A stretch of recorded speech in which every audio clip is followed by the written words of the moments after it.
take you south of my border, just north of my gutter. Howdy, Vault Riders. Sam here, and today we're taking a crooked ride down the back roads of cinema, straight into the land of exploitation westerns. Now, don't you expect no heroic John Wayne speeches or clean-cut cattle drives.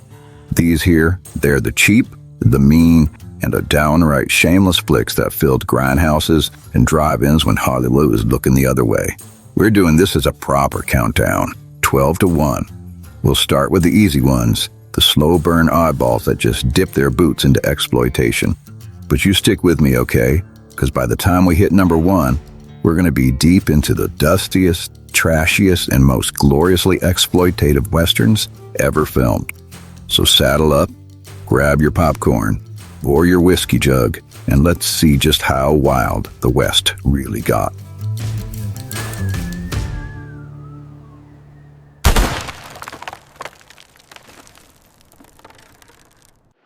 Heck.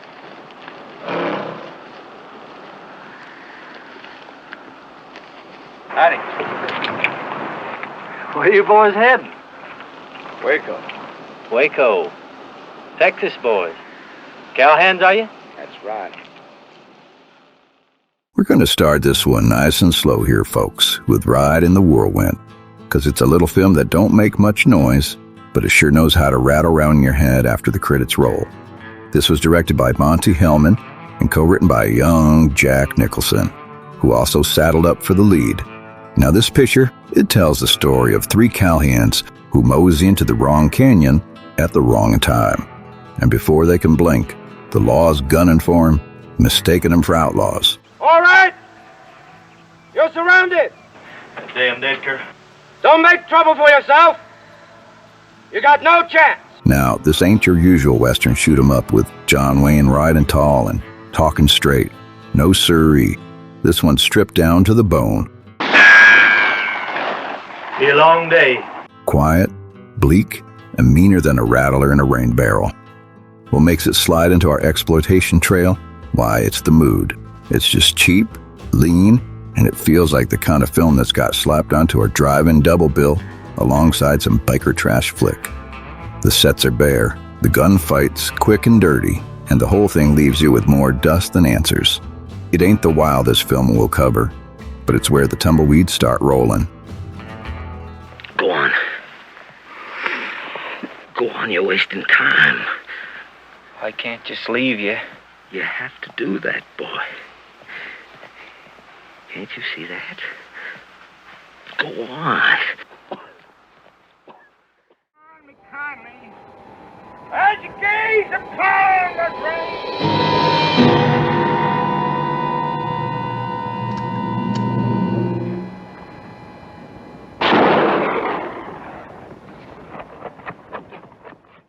Now, if Ride in the Whirlwind was just a bit off, the shooting, it takes a hard step straight into the strange.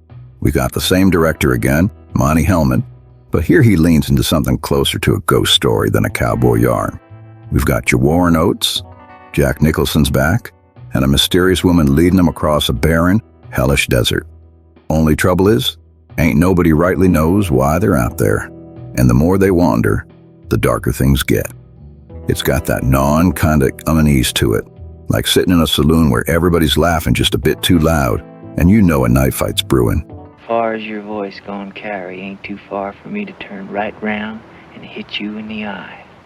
The movie don't waste time on explanations, just long silences, strange looks, and sudden bursts of violence.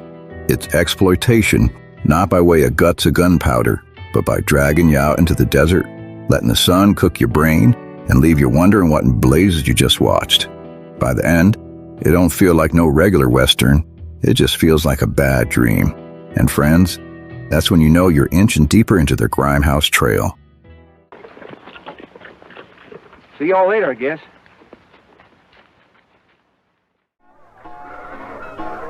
Queen high flush. 1, 2, 3, 4 cowboys on a railroad car. Sorry, buddy. So am I. All right, here's where the dust really starts kicking up. Johnny Yuma, it's a spaghetti western with vinegar in its veins. Our fellow Johnny, he comes riding back from the Civil War, thinking he'll collect on his inheritance. Only problem is, his kinfolk ain't plain so nice. Instead, they sick gunslingers and some backstabbers on him every turn.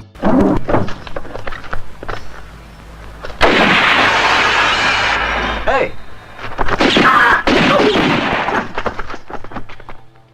Until it feels like the whole world's just gunning for Johnny. This ain't no polished Hollywood tale. This is the Italian school of westerns, where every face is sweaty, every pistol shot rings louder than thunder. And the close-ups, they get so tight, you can see the grit in the man's teeth. Unlike the moody Hellman pictures, Johnny Yuma, it don't bother with silence or mystery. It gives you the blood, the barroom dust-ups, and the pulpy revenge story audiences craved. It's cheap and it's fast, and it was made to cash in on the spaghetti boom. That don't make it bad, just raw, like whiskey cut with kerosene. And in this here countdown, it's the point where the ride shifts from moody strangeness to just flat-out grindhouse grip.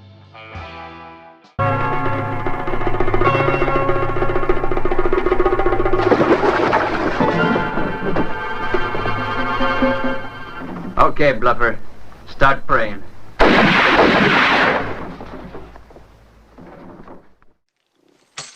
That's not good enough, Marshal. Outside. I'm not a man of violence.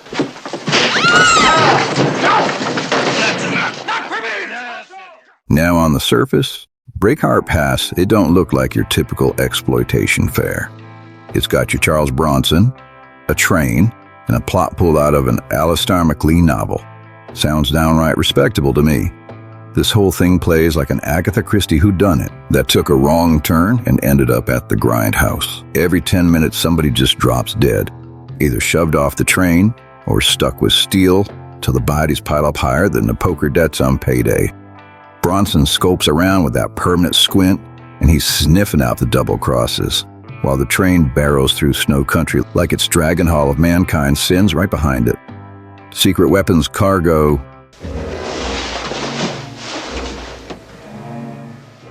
fake quarantine flags, some crooked soldiers. It's just a stew of paranoia and sudden violence.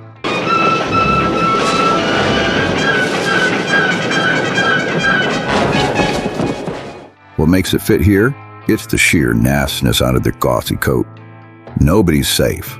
Everyone's lying, and the train don't stop till justice, or something meaner, jumps aboard. Ain't art, but it's slick, bloody pope and snowstorm.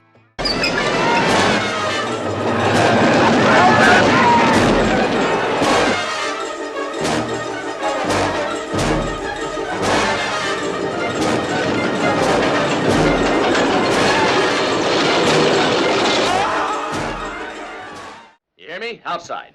Ringo, Deadeye, come here. If I go, dog not accompanied.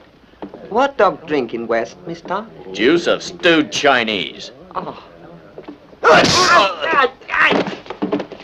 Thousand pardons. I no see you. If exploitation about mashing up flavors that doesn't belong together, well, blood money, it's the buffet. You got your Lee Van Cleef, you know, the grizzled old gunfighter, and he's teaming up with Lo Leah. He's a Hong Kong martial arts star, and they chase a fortune carved onto the skin of dead men's lady friends. Yeah, you heard that right. This map's written on women's bodies, so guess where the movie spends most of its time lingering? I want to see if tattoo come out good. And has it? This one don't just flirt with bad taste. It courts it, it marries it, and then it takes it home to meet mama. The tone swings harder than a saloon door in a windstorm. You got your body comedy 1 minute, She wear chastity belt. and then kung fu smackdowns the next.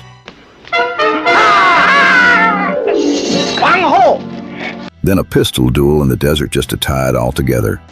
Van Cleef, he kinda looks like he watered onto the wrong set, but he holds it down with that weary smirk of his. It's cheap and rowdy, and pretty shameless, and that's exactly why it works. This is spaghetti western by the way of chopped sake fever dreams, and it's got the bruises to prove it. Now, don't get offended. But he just wants to see your, ass. Offended? Why? It's about time the Americans started to appreciate this national monument of mine. Now, I gotta ask y'all something. If you'd like to saddle up for a second round of these dusty, down and dirty exploitation flicks, you need to let me know down in the comments. And while you're at it, go tell me what other wild-eyed, low-budget Western oddballs you reckon deserve a spot in the next list. Don't be shy. Half the fun's hearing what kind of cracked reels y'all got buried in your memories.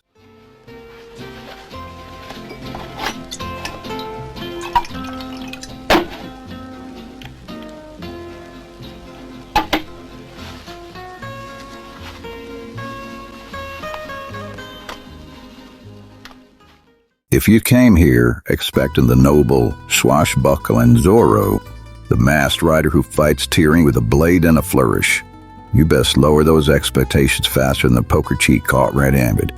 Now you gotta excuse my French here. It ain't my native language. Les Aventures Galantes de Zorro is Zorro stripped down, and I do mean stripped. This French-Italian oddity, it takes the bones of a pulp adventure and hangs a whole mess of softcore antics on it like Christmas lights on a dead tree.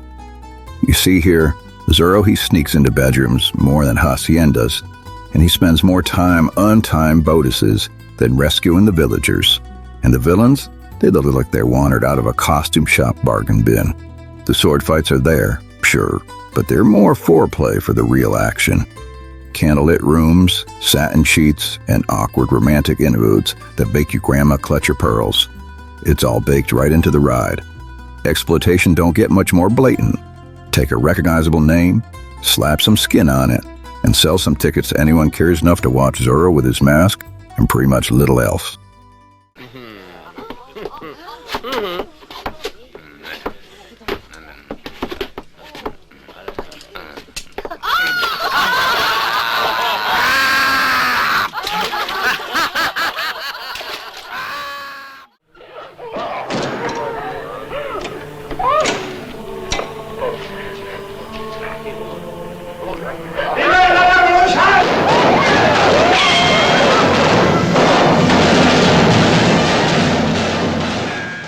You know, some Westerns, they got names that make you want to saddle up and visit, like Redemption, Liberty, Silverado. But this one, they don't bother hide what you're aimed for. A town called Hell, it's exploitation with a capital E. Am burned in hell. Viva Mexico! You've got Robert Shaw, Telly Savalas, and even Fernando Rey wandering through a Mexican revolution where loyalty's thinner than watered-down whiskey and everybody's got a knife hid up behind their back. What makes it fit here ain't just the title, though that's as on the nose as a mule kick. It's the way the film wallows in its own nastiness. Whole villages are gunned down for sport. Double crosses are a dime a dozen, and even the so-called heroes, they act more like rattlers waiting to strike. Shaw plays a priest haunted by his past, but don't think for a second he's a man of peace. This flick piles betrayal on top of betrayal. You start wondering if anyone is supposed to be left alive.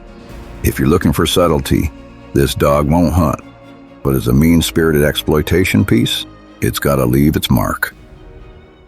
Speak, and I will give the order which will free you.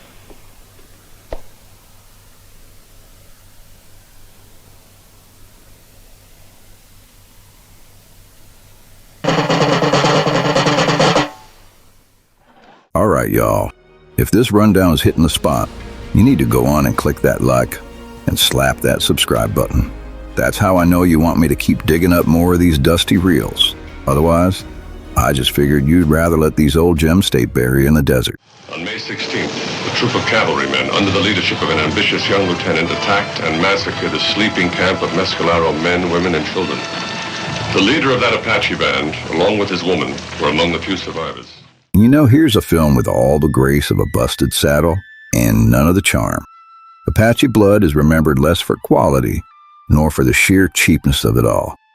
You got your DeWitt Lee as an Apache warrior, and he's out for vengeance after cavalrymen slaughtered his people. On paper, it sounds like a tragic revenge tale with some bite. In reality, it's about 90 minutes of a long, awkward chase scene, strung together with dialogue so stiff it makes fence posts look lively.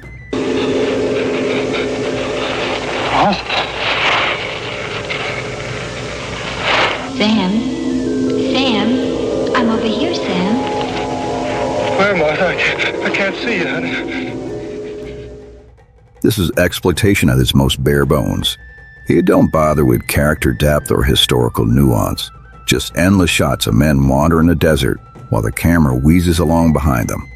The violence is clumsy, and the editing looks like it was done with a rusty pocket knife. And yet, that's what gets it landing here. It's not a good movie, but it's the kind of shameless, slap-together Western Grindhouse audiences stumbled into after midnight, usually half drunk, and somehow walked out remembering more than the folks who made it.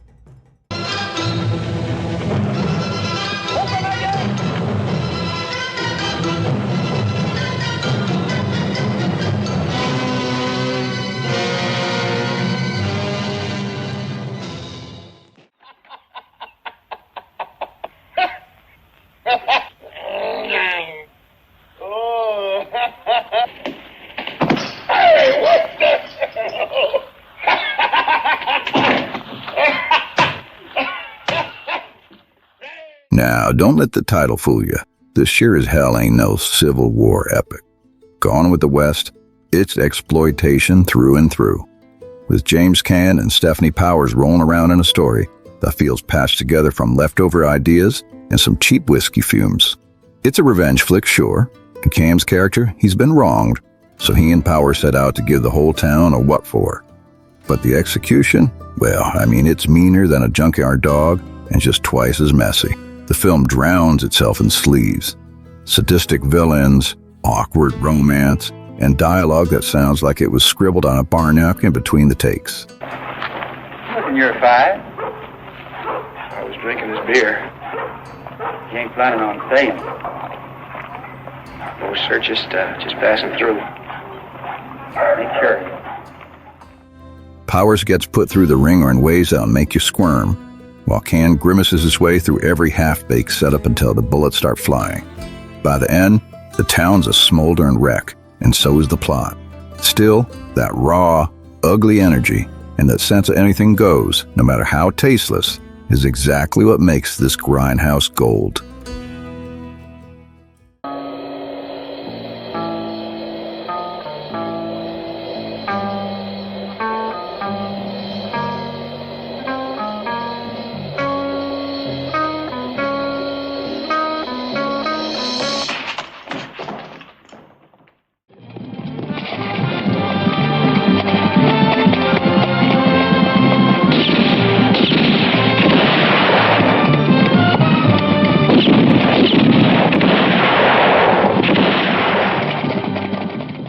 Now, if you've ever wanted to see Lee Van Cleef pull double duty as both a kindly priest and his gun-slinging twin brother, then buddy, God's gun is your ticket to the circus. This here story kicks off with Van Cleef as Father John, and he's trying to bring peace to a hell-raising town.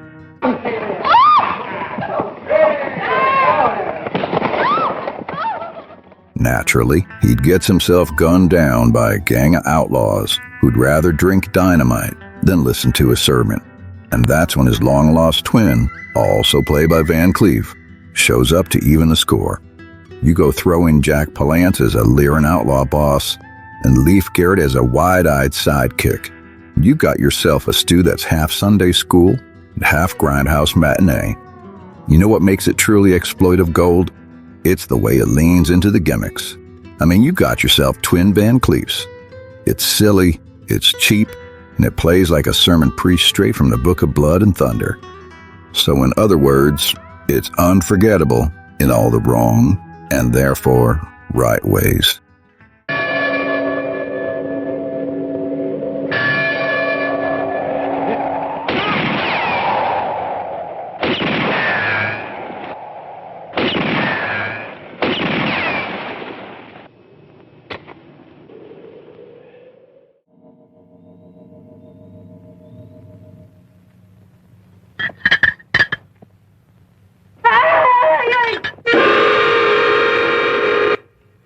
Los leprosos!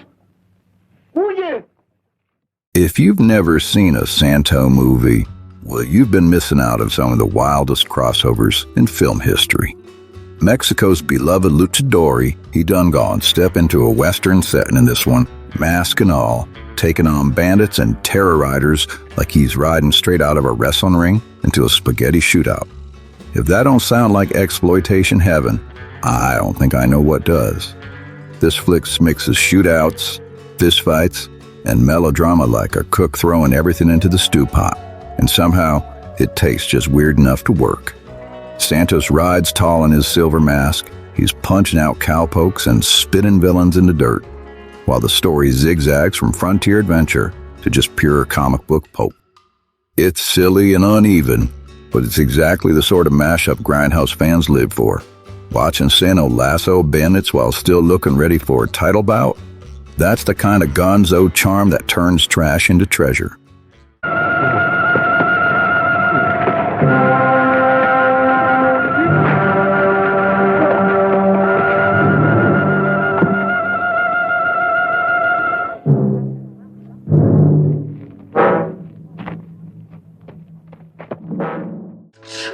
Ever since I came here, you've done nothing but treat me like shit.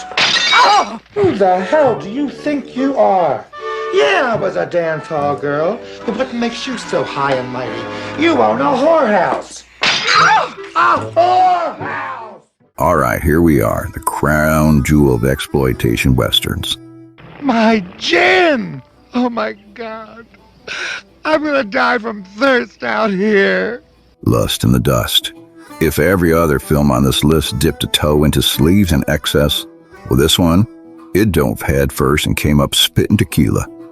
This is headed up by Divine, and it's campy. It's me, isn't it? You're going to take advantage of me. You're going to have your filthy way with me under the hot desert sun, aren't you? It's bawdy, and it's just a shameless send-up of the Western myth, and it don't pull a single punch. Anyone like to try again? How about you little Mexican chihuahua? No, lady. Por favor, ya no. Please, go away. Don't bother me. This flick's got it all. Sexual innuendos thicker than molasses. Did you like what you see, senor? I am the best French kisser in Chile Verde. If I come across a Frenchman, I'll be sure and let him know. And Divine chewing up the scenery like a starved coyote. The whole thing's framed around a treasure map tattooed on some very private real estate, which ought to tell you exactly where the priorities lie. It ain't trying to be serious, and that's the beauty of it all. Paul Bartel leans into every dirty gag, every outrageous setup, till the whole movie feels like Mel Brooks on moonshine. If you want the wildest, bawdiest, most gloriously over-the-top exploitation western out there, this is the one riding tall at number 1. And I ain't going nowhere until you've heard me sing. Oh, well, in that case. Piano player! This is a little song written for me by a very dear friend of mine. It's a story all... Try to sing it, honey, before any more of us dies. What'd you say your name was, Sugar? Red Dick. Hit it, Dick. These lips were made for kiss, and these hips were made for bliss, and these arms. All right, partners, there you have it. That's 12 dusty reels of Grindhouse grit, marching from the mild to the downright indecent. Exploitation westerns, they may not have had the polish of your John Ford epics, or the cool swagger of Sergio Leone, but they sure as hell had something. It was a reckless energy and a willingness to wallow in the mud and call it entertainment. If you had yourself a laugh, or even a wince riding through this countdown, make sure to hitch your wagon to the channel. You go hit that subscribe and leave me a comment tone which of these sleazy gems you've seen, or which ones you'd never admit watching with the lights on. Till next time, lock and load, partners, and keep the reels a-rolling. You are gorgeous. Save the speeches, honey. I ain't Juliet, and you certainly ain't Romeo. Ooh, what a body. Father John was my brother.